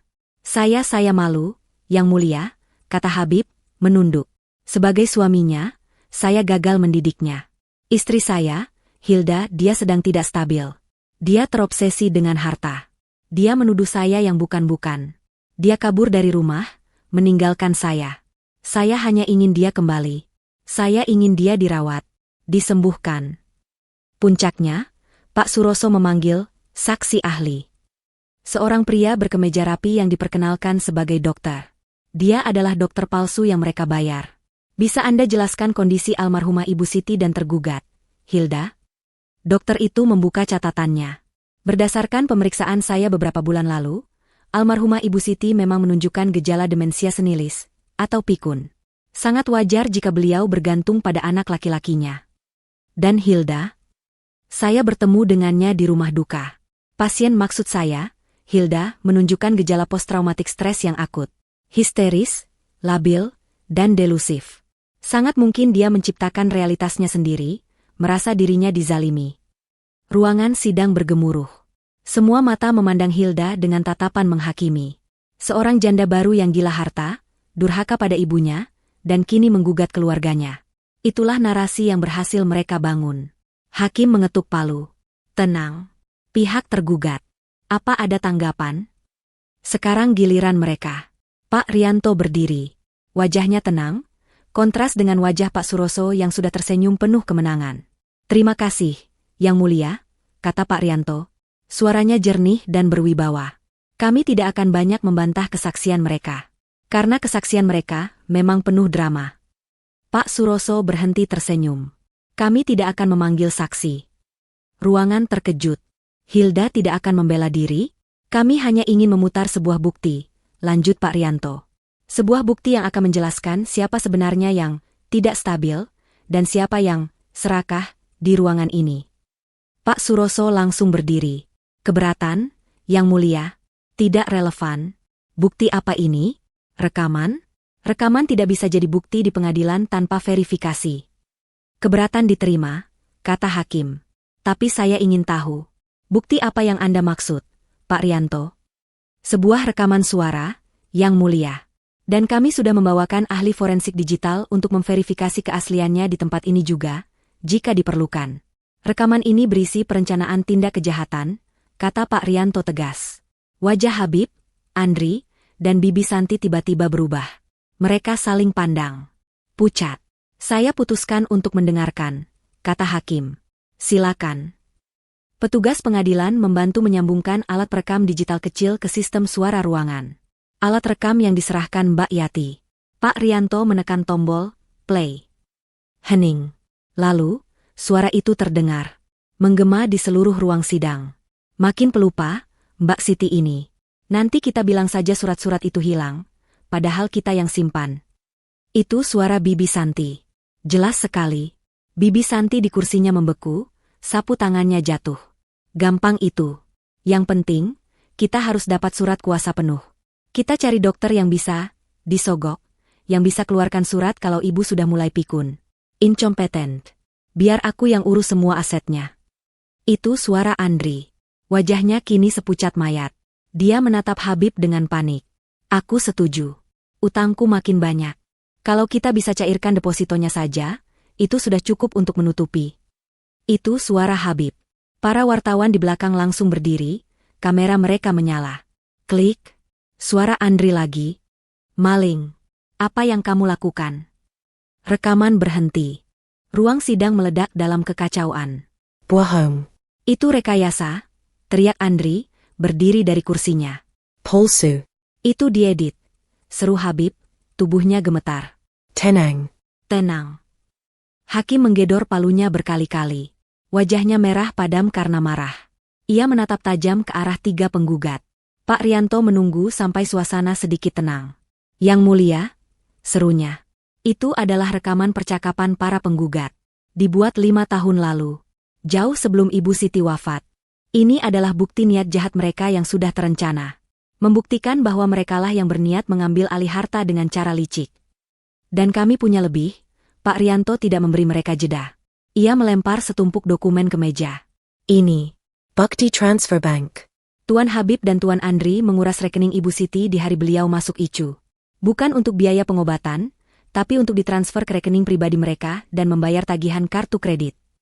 Dan ini. Pak Rianto mengangkat satu map lagi. Ini adalah rekaman CCTV dari rumah sakit. Selama 72 jam Ibu Siti kritis, rekaman ini membuktikan hanya klien saya, Hilda, yang duduk di sana. Menanjas sendirian. Sementara para penggugat yang saleh dan berbakti ini, Pak Rianto menunjuk mereka satu persatu, tidak terlihat batang hidungnya. Cukup, teriak hakim. Palunya Berdantom Kira. Dianggap cukup. Swasana Henning Seketika. Hakim itu menatap Habib, Andri, dan Bibi Santi dengan tatapan penuh amarah. Saudara penggugat, Anda bukan hanya datang untuk menggugat. Anda datang ke sini untuk berbohong di bawah sumpah. Anda telah memalsukan bukti. Anda telah memalsukan surat wasiat. Yang Mulia, Pak Suroso mencoba menyela, mencoba menyelamatkan situasinya. Diam, bentak hakim. Anda sebagai pengacara juga akan saya selidiki. Panitera. Katet.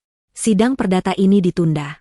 Tapi saya perintahkan kepada jaksa penuntut umum yang hadir di sini untuk segera melakukan penyelidikan atas tindak pidana sumpah palsu, pemalsuan dokumen, dan penipuan yang dilakukan oleh ketiga penggugat.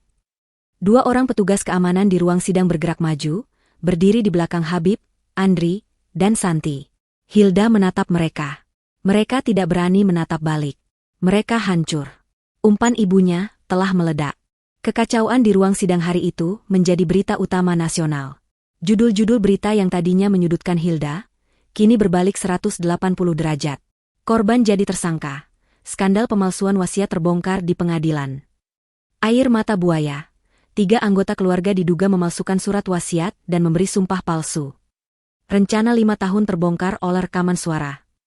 Nama Hilda seketika bersih. Simpati publik mengalir deras padanya. Habib, Andri, dan Bibi Santi tidak bisa mengelak.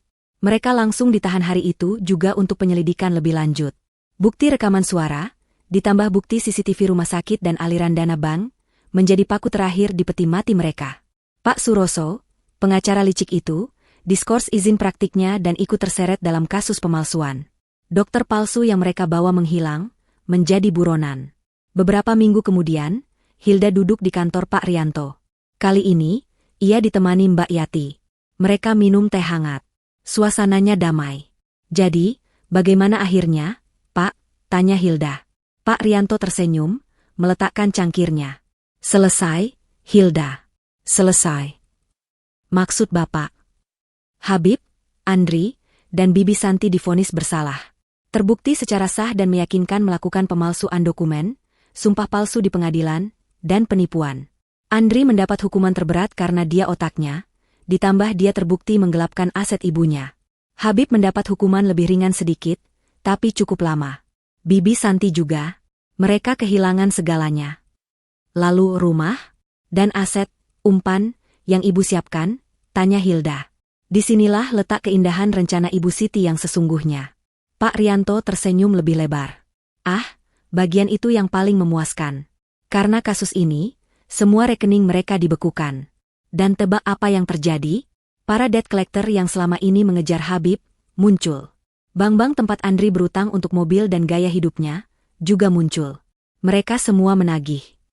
Dan karena rumah yang dibanggakan Andri itu surat hibahnya cacat hukum, dan villa di puncak itu masih atas nama Ibu Siti, maka semua aset itu disita oleh bank. Disita? Ya. Disita untuk membayar utang-utang pribadi Habib dan Andri yang jumlahnya ternyata jauh lebih besar dari nilai aset itu sendiri. Pada akhirnya, mereka tidak mendapatkan apa-apa. Bahkan tidak 1 sen pun. Mereka masuk penjara dalam keadaan bangkrut total.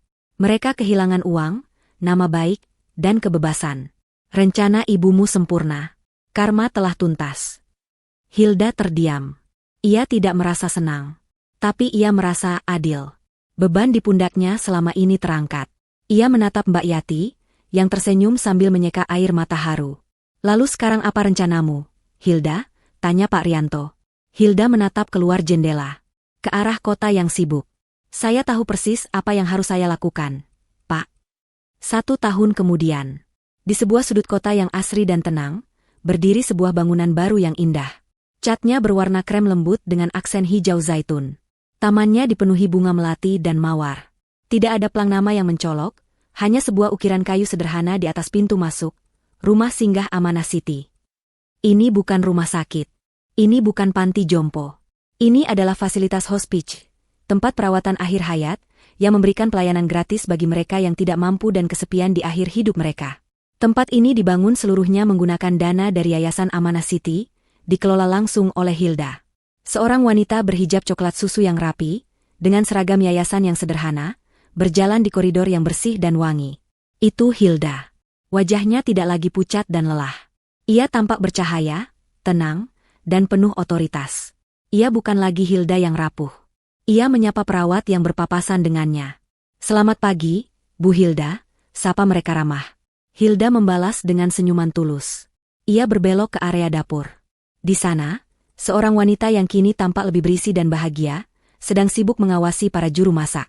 Bagaimana menu hari ini, Mbak Yati? Tanya Hilda. Mbak Yati, yang kini menjadi kepala pengurus logistik dan dapur, berbalik sambil tersenyum lebar. Beres, Bu Hilda. Hari ini opor ayam spesial. Resep ibu, tapi bumbunya saya tambahi cinta. Guraunya. Hilda tertawa pelan. Bagus. Pastikan pasien di kamar 307 dapat bubur saringnya, ya. Hilda melanjutkan langkahnya. Ia berhenti di depan kamar 307. Nomor yang sama dengan kamar ibunya di rumah sakit dulu. Ia menarik napas sejenak, lalu masuk.